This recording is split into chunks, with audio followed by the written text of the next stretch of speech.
이번 주간 화요일 12일 날 오후 2시경에 제가 서재에 앉아서 성경을 보고 있는데 눈이 침침하고 머리가 좀 무거워서 고개를 이렇게 뒤로 젖히면서 천장을 쳐다보았더니 십자 형광등 있는 날개 한쪽에 거미 한 마리가 꿈틀거리며 붙어 있습니다. 저 거미를 어떻게 할 것인가 신경이 쓰여요. 그냥 무시하고 그대로 성경을 볼 것인가. 그러다가 안 되겠다.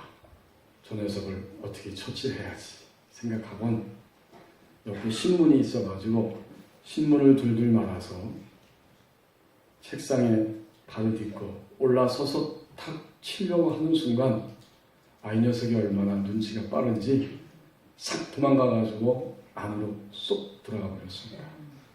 우리 교회 건물이 오래되다 보니까 어느 구석인가 숨어 있다가 딱 제 서재 형광등 위에 출연한 겁니다. 몇 달 전에 우리 교회 전진근 집사님이 제 서재가 어두웠다고 하니까 머리 바로 위는 아니지만 조금 앞쪽에 막대기를 대고 벽에다가 그리고 거기다가 형광등을 설치해 주셨어요. 물론 이것이 바로 제 머리는 아니지만 약간 앞에 있어서 그래도 거미가 만약에 딱 줄을 타고 짠 하고 내려오거나 아니면 뚝 떨어지면 제 머리나 얼굴에 떨어질 가능성이 90% 이상입니다. 그런데 그만 그 거미를 탁 치려고 했는데 천장과 나무 사이에 쏙 들어가가지고 방법이 없어요. 내가 질소냐? 그래서 있는 힘껏 입으로 바람을 후 하고 3번 불었는데 몸만 싹 떨 뿐이지 꿈쩍도 안 합니다. 할 수 없다. 하고 그냥 포기를 했어요. 그러고 보니까 눈도 침침했는데 밝아지고 머리도 좀 무거웠는데 몸을 움직이니까 머리도 상쾌해졌습니다. 그때 제 마음에 이런 생각이 스쳐갑니다. 지금 저 거미는 내 머리 위에 있으니까 나보다 낫다. 훨씬 나보다 유리하다. 이런 생각이 들었어요. 우리는 앞만 보고 달려가면 종종 근원을 잘 모릅니다. 정신없이 앞에 있는 것만 쳐다보고 고민하고 고통스러워하면 이것의 근원이 무엇인지를 잘 알 수가 없어요. 하나님 우리에게 주신 말씀 오늘 1절 상반절을 보십시오. 근원을 모를 때에 고통스럽습니다. 너희 중에 싸움이 어디로부터 다툼이 어디로부터 나느냐. 여기 너희는 공동체이면서 또 개인입니다. 이 야고보 사도를 통해서 이 서신을 받는 사람들은 불신자가 아니라 성도요 교회 공동체였습니다. 그런데 그 가운데에 싸움이 있습니다. 너희 중에 너희들 가운데 집단이면서 개인입니다. 그리고 서로 간의 피차에 다툼이 일어나고 있습니다. 왜 그런지 근원은 모르는 채 싸움과 다툼이 있으니까 고통스러운 시간을 보내고 있는 겁니다. 적어도 하나님께서 야고보 사도의 입을 통해서 너희 중에 싸움이 어디로부터 다툼이 어디로부터 나는지 너희가 알지 못하는도다 라고 지적해 주실 때까지 그들은 근원을 모르는 채 싸움과 다툼 속에서 고통스러운 시간들 속에 있었습니다. 가끔 이런 말을 우리도 하고 또 듣기도 합니다. 내가 그 당시에 조금만 절제하고 참고 그냥 나오는 대로 느껴지는 대로 감정이 동요하는 대로 다 말을 쏟아부지 않았어야 했는데 느껴지고 생각되고 보여지는 대로 모든 말들을 다 쏟아내고 보니까 너무나 후회스럽다. 이런 말을 우리는 듣고 우리도 어쩔 수 없이 살면서 이렇게 하고 있습니다. 위에서 쳐다보지 않고 하나님 앞에서 하나님의 관점으로 바라보지 않을 때 우리는 근원을 잘 모릅니다. 다만 나와 그 사이에 피차에 서로서로 괴로워하고 다투면서 고통스러울 수밖에 없습니다. 금세기 최고의 의사이자 심리학자였던 칼 융은 환자들을 치료할 때 35세 이상의 환자만 치료했다고 합니다. 그는 53년 동안 수천 명의 환자들을 치료하고 그들을 대하면서 내 앞에 오는 대부분의 환자들이 그 속에 믿음의 욕구에 굶주렸기 때문에 병이 났다는 사실을 발견할 수 있었다고 합니다. 칼 융은 이 욕구를 영적 욕구라고 부르면서 환자들에게 이 욕구를 강하게 채워줄 수 있는 방법들을, 신앙적인 방법들을 제시해 주었습니다. 한 번은 미국의 백만장자인 밀턴이 그 스위스까지 나가와서 융을 찾아왔습니다. 자신은 불면증에 걸려서 좋다고 하는 약을 다 써보고 처방전을 받았지만 여전히 잠을 잘 수 없고 알 수 없는 불면증에 내가 시달리고 있습니다. 그 말을 듣고 이 융이 소개서를 하나 써주었습니다. 모스크바 외곽으로 가면 한 수도원이 있는데 그 원장을 만나보십시오 라고 소개서를 써주었어요. 다시 밀턴은 급하게 자기 자가용 비행기를 타고 모스크바로 날아가서 그 수도원 원장을 대면합니다. 그 둘 사이에 이런 대화가 오고 갔습니다. 무엇이든지 내가 시키는 대로 하시겠습니까? 물론입니다. 오늘 주기도문을 300번 외우십시오. 이튿날도 말합니다. 오늘은 주기도문을 600번 외우십시오. 세 번째 날에는 역시 오늘은 주기도문을 900번 외우시오. 이 밀턴은 수도원장의 말을 그대로 믿고 순진하게 그대로 따라서 실천을 하고 있습니다. 드디어 주기도문을 3,000번이 아니라 6,000번 외울 그런 날이 다가왔습니다. 그날도 일어나서 6,000번 주기도문을 외우려고 싹 입을 열어 시작할 때 갑자기 놀라운 일이 일어납니다. 밀턴 자신 안에 알 수 없는 엄청난 에너지, 힘이 그의 온몸을 감싸고 있는 것을 그는 느꼈습니다. 그리고 마침내 그 시간에 자신의 불면증이 깨끗하게 나았다는 사실을 알게 되었습니다. 그 수도원에 머물면서 어떤 약이나 처방전이 전혀 없었음에도 불구하고 주기도문을 6,000번째 외우려고 했던 그날 이 밀턴의 불면증은 깨끗이 사라졌습니다. 그리고 이 밀턴은 바로 칼 융의 그 처방에 대해서 감탄하며 놀라게 되었다고 합니다.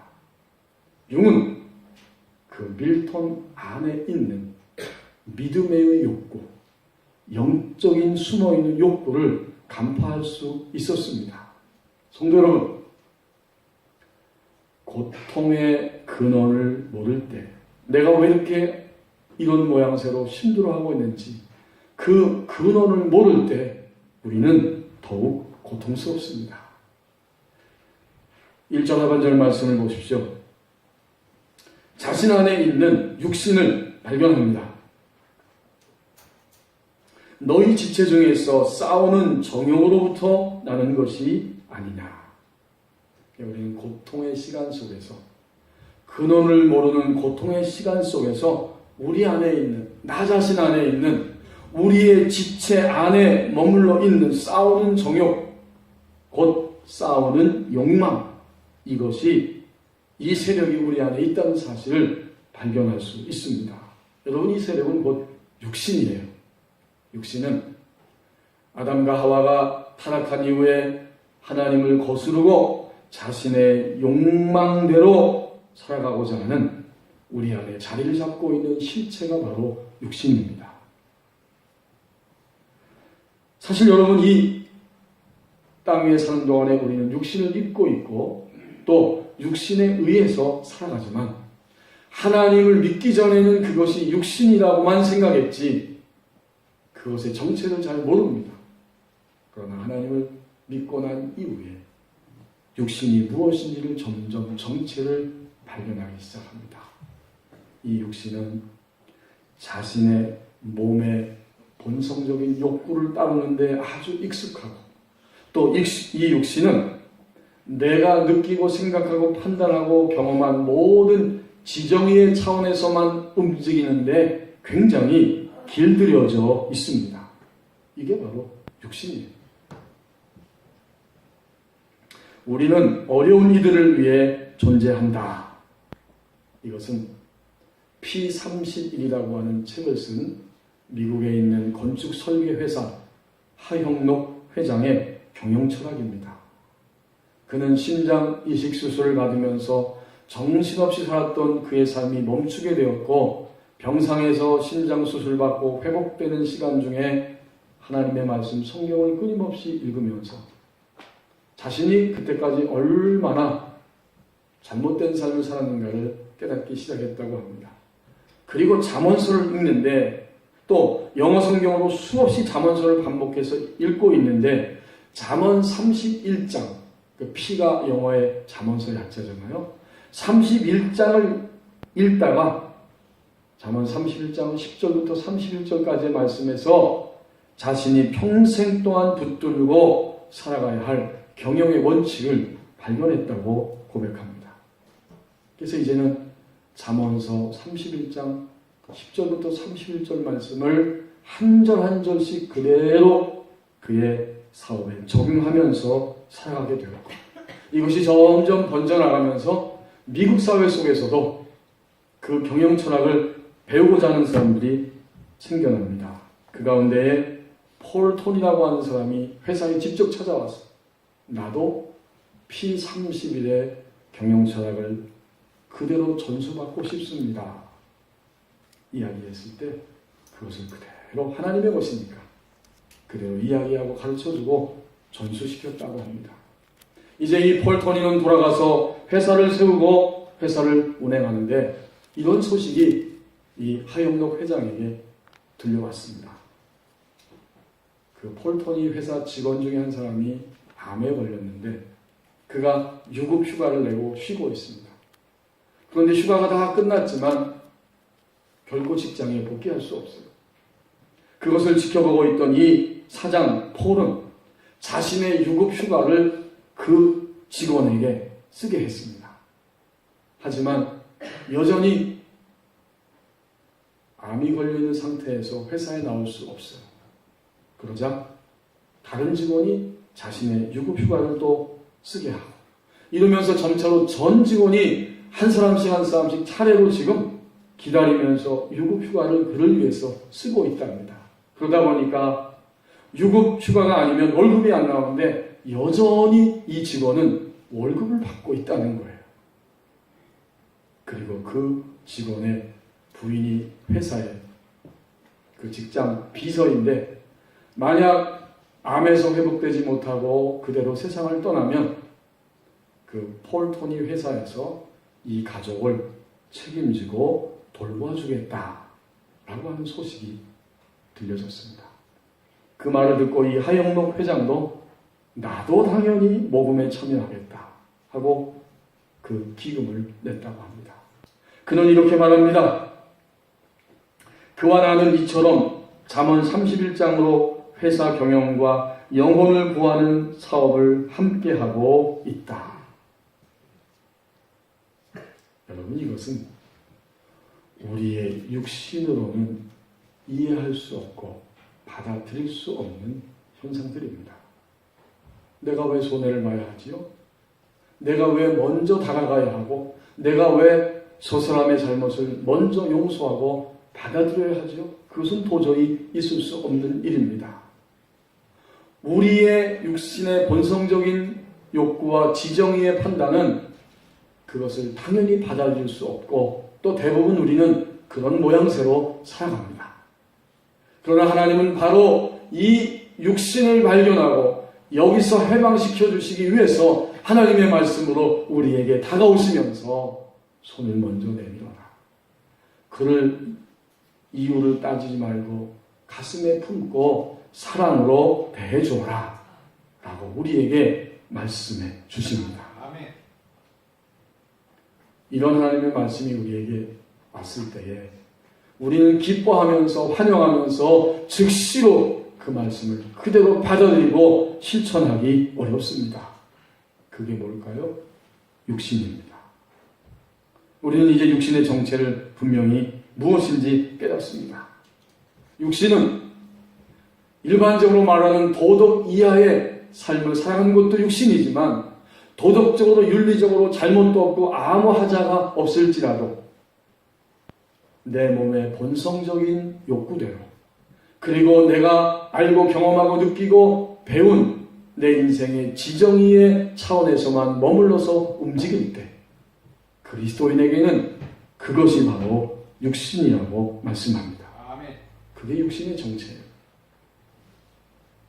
육신에 있는 사람들은 그리고 육신에서 나오는 모든 생각들조차도 하나님을 기쁘시게 할 수 없다고 말씀합니다. 어디에서? 로마서 8장 7절 8절 그 유명한 말씀이 바로 끊임없이 우리에게 그걸 가르쳐 줍니다. 육신의 생각은 하나님과 원수가 되나니 이는 하나님의 법에 굴복하지 아니할 뿐 아니라 할 수도 없습니다. 육신에 있는 자들은 하나님을 기쁘시게 할 수 없느니라. 아멘. 근원을 모르고 고통 중에 있고 고통의 시간들 속에 있을 때 그것은 육신을 알 수 있는 기회가 됩니다. 아멘. 자신 안에 있는 육신을 우리는 발견합니다. 이제 2절 3절 말씀을 보십시오. 이중적인 그리스도인의 모습으로 투쟁한다고 말씀합니다. 2절에 보면 너희는 욕심을 내어도 얻지 못하며 살인하며 시기하여도 능히 취하지 못함으로 다투고 싸우는도다. 아니, 이게 지금 교회 안에 있는 그리스도인들을 향해서 이런 말을 하고 있는 거예요. 그리스도인들도 욕심을 냅니다. 뭔가 얻기 위해서 끊임없이 욕심을 내고 있는데 얻지 못해요. 나중에는 화가 나니까 살인하며 시기하며 그리고 마구 다투면서 싸우고 있습니다. 그런데도 얻지 못하는 거예요. 물론 여기 살인은 정말 칼로 찌른다는 이야기보다는 미움이죠. 그리스도인들도 사람을 미워하고 있습니다. 그것도 바깥에 있는 사람일 수도 있지만 같은 교회 안에 있는 사람들조차도 미워하고 있어요. 미움이 곧 살인이에요. 왜 그럴까요? 미워할 때에, 서로 분노하고 미워할 때에 하나님의 생명이 내 안에 그 사람 안에 활발하게 살아나지 못하고 피차의 신앙을 떨어뜨리고 영적 생명을 죽이기 때문에 그것이 바로 살인입니다. 대표적인 말씀이 요한일서 3장 15절에 나오죠. 그 형제를 미워하는 자마다 살인하는 자니 살인하는 자마다 영생이 그 속에 거하지 아니하는 것을 너희가 아는 바라.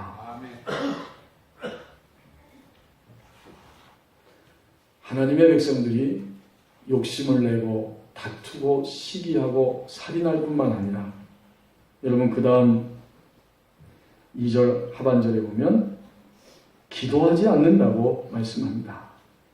너희가 얻지 못함은 구하지 아니하기 때문이요. 그렇군요. 지금 이 야고보 사도를 통해서 이 서신을 받는 그 공동체 그리스도인들은 시기하고 다투고 살인하고 싸울 뿐만 아니라 그들은 뭔가 얻으려고 애를 쓰는데 기도하지 않는다는 거예요.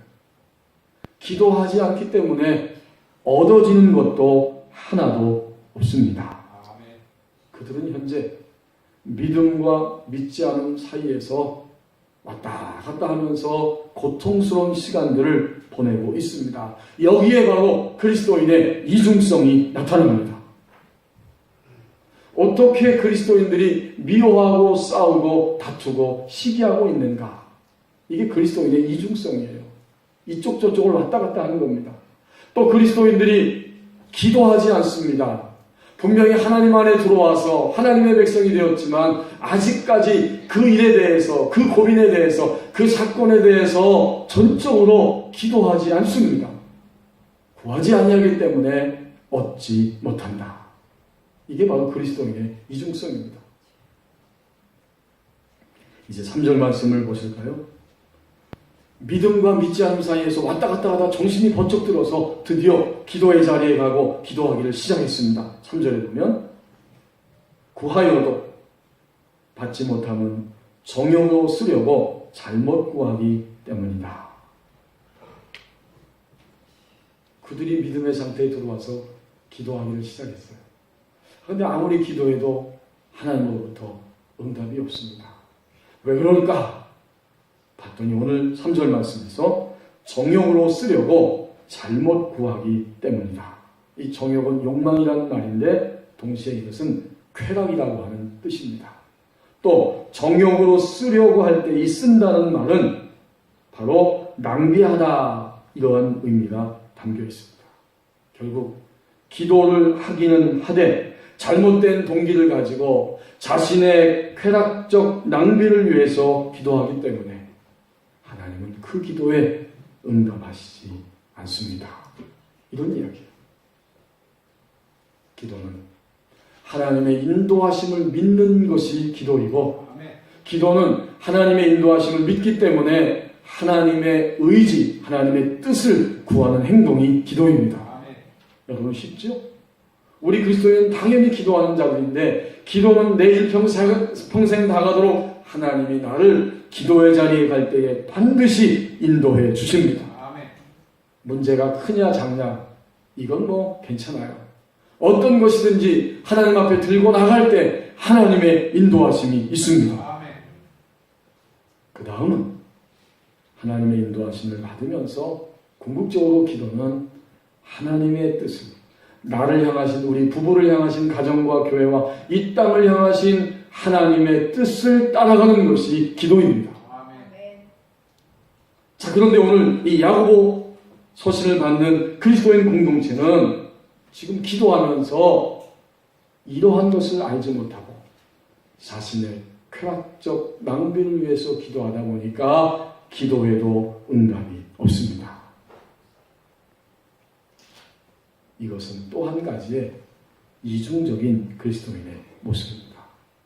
기도하지 않는 것도 이중적이요, 기도해도 응답이 적고 없는 것이 바로 믿음과 믿지 않음 사이를 왔다 갔다 하는 이중적인 그리스도인의 투쟁하는 모습입니다. 여러분, 이런 이야기가 있습니다. 한 천사가 100명의 흑인들에게 소원을 말하면 즉시 들어준다고 말했더니 첫 번째 흑인이 백인이 되고 싶다 말하자마자 금방 백인으로 바뀌었습니다. 다른 흑인들도 서로 이구동성으로 우리도 다 백인이 되고 싶다고 말했습니다. 한 명 한 명 차례대로 드디어 백인이 막 되어가고 있을 때 이상하게도 100번째 흑인이 순서를 기다리면서 아주 음흉한 웃음을 짓고 있습니다. 드디어 99번째 흑인이 백인으로 변해서 이제는 99명이 다 백인이 된 겁니다. 천사가 100번째 흑인에게 소원을 묻자 그가 대답하기를 모든 백인을 다 흑인으로, 말하자마자 99명이 다 흑인이 되고 원상복귀되고 말았습니다. 성도 여러분, 하나님은 어떤 분이십니까? 하나님은 잠시 백인이었다가 흑인으로 원상복귀된 99명의 모든 흑인을 백인으로 다시 만드실 수 있습니다. 그게 하나님의 능력이에요.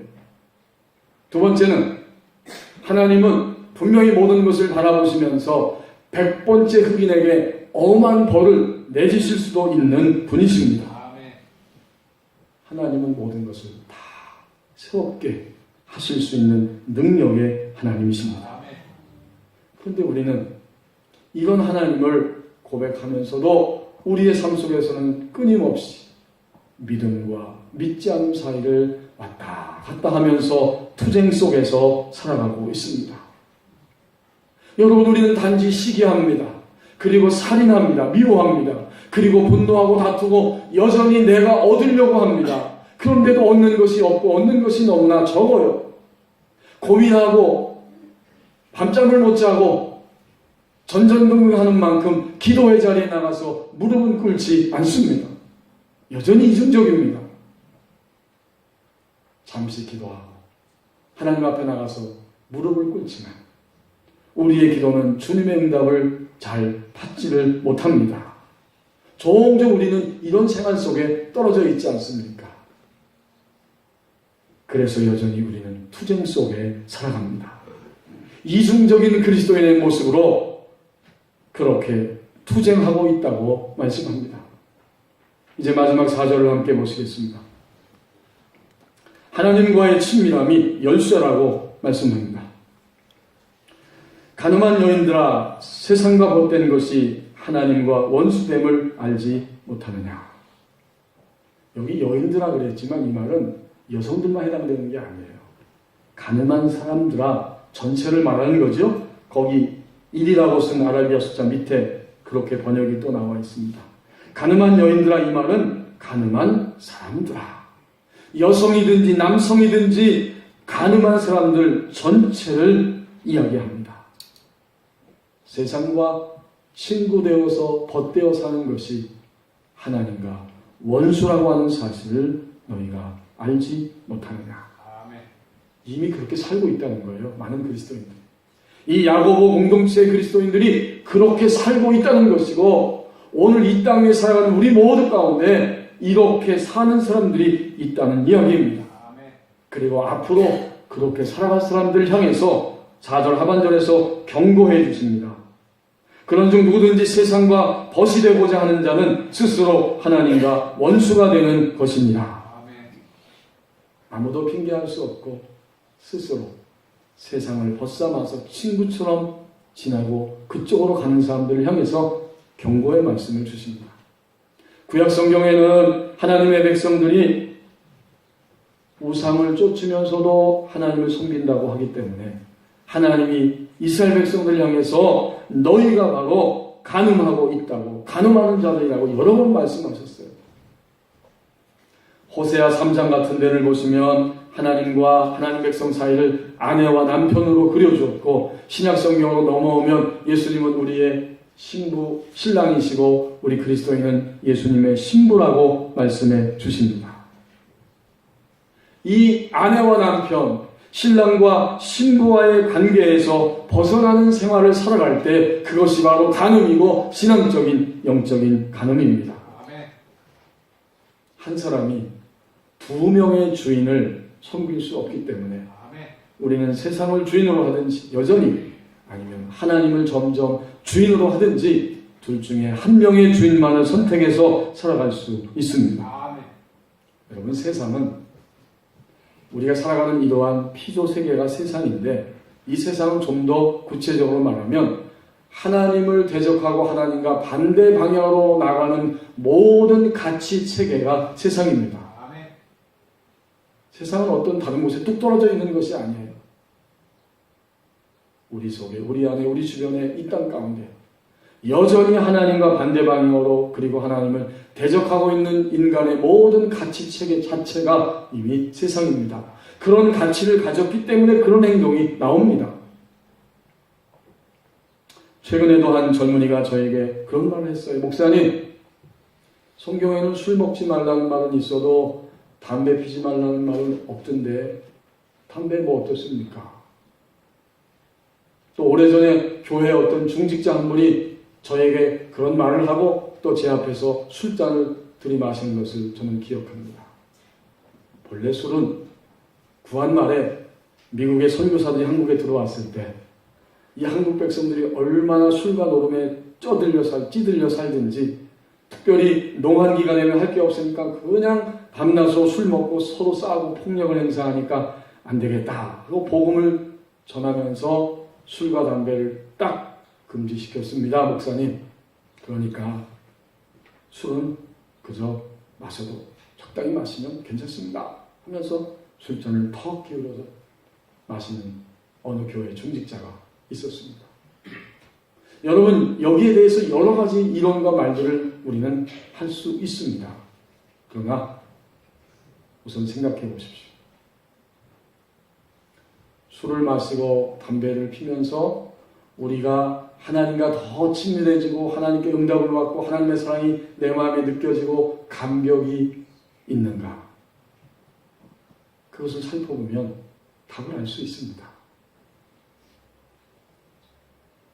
그 다음에 두 번째는 하나님과 친밀함 속에 점점 들어갈 때에 나 자신이, 나라고 하는 존재가 하나님이 온 우주 가운데 계시지만 내 몸 안에 들어와 계셔서 드디어 내가 하나님이 거하시는 거처 성전이 되었음을 점점 깨닫습니다. 아멘. 하나님이 우리 몸 안에, 우리 영 안에 들어오시고 점점 우리의 지정이와 몸도 하나님이 주인으로 임재하시기 시작하죠. 아멘. 하나님과 친밀해지면서 그러면 우리 몸을, 하나님이 거하신 우리 몸을 과연 그렇게 더럽혀갈 수 있는 것인가? 만약 하나님이 우리 안에서 끊임없이 그렇게 움직이신다면 그걸 보면 역시 답을 알 수 있습니다. 마지막 한 가지는 수없이 많은 경험을 우리는 통해서 알 수 있습니다. 우리가 만약 우리 몸을 그렇게 더럽힐 때 술이든지 담배든지 악한 영은 그 순간에 우리 안에 바로 침투합니다.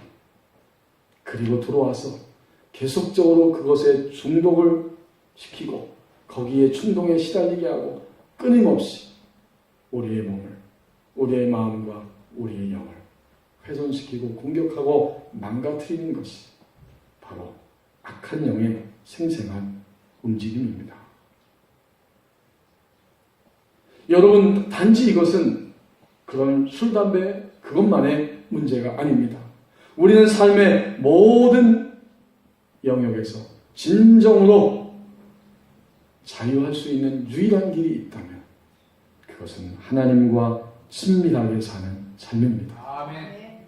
하나님과 친밀할 때 우리는 점점 다른 것들로부터 자유할 수 있습니다. 아멘. 하나님이 우리의 삶의 전 영역을 다스려 주신 것을 감격스럽게 느끼고 깨달을 수 있습니다. 하나님이 우리의 삶을 끝까지 붙잡고 이끌어 가시는 그 길을 보면서 감사함으로 매일매일 승리하는 횟수가 점점 우리 삶 가운데 체험될 수 있습니다. 아멘. 그런 분들은 없겠지만 오늘 부부 사이에, 만약 여러분의 가정에서 부부 사이에 간음이 일어났다면 이것은 관계성에 있어서 절대로 치명적이고 아픈 사건이고 돌이킬 수 없는 힘든 일이 되고 맙니다. 그런데 오늘 성경이 증거하는 것처럼 4절 말씀에서 하나님과 친밀함이 없이 점점 세상 그 가치체계 속으로 물들어갈 때 이것이 바로 간음이라고 말씀하시면서 세상과 간음하는 여인들아, 세상과 가장 친한, 요새 젊은이들 용어대로 하면 베프라고 하는데 베스트 프렌드라는 뜻이겠죠. 가장 절친이에요. 당신의 절친이 누굽니까? 나는 세상이에요. 이것이 간음입니다. 세상과 간음할 때, 세상과 벗이 될 때, 벗삼을 때 이것은 가장 하나님과 우리의 만남 속에서 치명적입니다.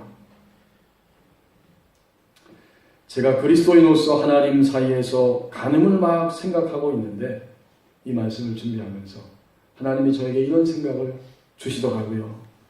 얘야, 아들아, 간음은 아직까지 죽음에 넘기우지 않은 것이 간음이란다. 아직도 나에게 주도권을 넘기지 않고 사는 부분이 바로 간음이다. 이렇게 제게 생각을 주셨어요. 아멘. 제가 그 생각을 딱 받았을 때 굉장히 화가 나고 부끄럽고 안타까웠습니다. 세상에 예수님 믿는다고 한 지가 벌써 얼마나 오래되었는데, 그리고 목회자라고 부름받아서 섬긴다고 한 지가 또 얼마나 되었는데 왜 아직까지도 그 부분은 죽음에 넘기지 않았을까? 왜 아직까지도 그 일은, 그 상태는, 그 감정은, 고롱한 부분은 끊임없이 주도권을 하나님 앞에 넘겨드리지 않고 넘겨드리지 못했을까?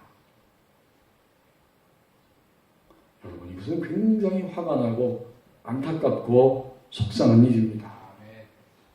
저와 여러분이 오늘 여전히 죽음에 넘기지 않은 부분, 여전히 주도권을 하나님께 넘겨드리지 않은 부분, 이것이 바로 신앙적인 영적인 간음입니다. 아멘. 우리의 자녀일 수도 있고 우리의 물질일 수도 있고 우리의 자존심일 수도 있고 여전히 내가 끊임없이 어느 부분에 가리워놓고 사는 부분, 이것이 바로 하나님 앞에서 간음하는 자의 모습입니다. 아멘.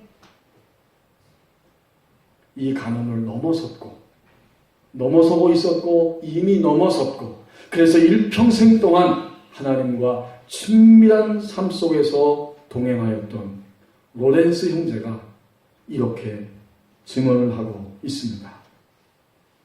나는 주님 외에는 아무것도 없는 것 같이 살기로 하였고 주님을 생각하는 일에 방해되는 모든 것을 내 삶과 생각 속에서 몰아내었다. 아멘.